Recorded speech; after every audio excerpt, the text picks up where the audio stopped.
Coaching fees, travelling fees, అక్కడుండే living expenses. So వీటికన్నిటికీ India students, అంటే నేను ఇండియా స్టూడెంట్స్ అనే చెప్తలే, ఆల్ ఓవర్ ది వరల్డ్లో యూఎస్కి పోయి చదువుకునేది ఒక డ్రీమ్ తర పెట్టుకుంటారు. కానీ ఇండియన్ స్టూడెంట్స్కి యూఎస్ఏ అనేది వచ్చి ఒక పిచ్చి.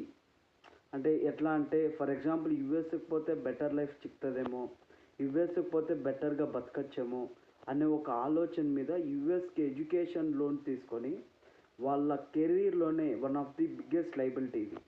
50 lakhs 60 lakhs లైబిలిటీ అనేది పెద్ద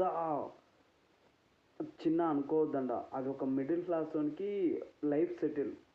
ఒక ఇండియాలో ఒక బిజినెస్ స్టార్ట్ చేసేదానికన్నా ఒక 5 lakhs అప్పు తీసుకొని బిజినెస్ స్టార్ట్ చేసేదానికన్నా 50 లక్షలు అప్పు తీసుకొని యూఎస్లో చదివేది ఎక్కువ అనుకుంటారు జాస్తి మంది. ఆలోచించన్న, యుఎస్ఏ డ్రీమ్ అంతే.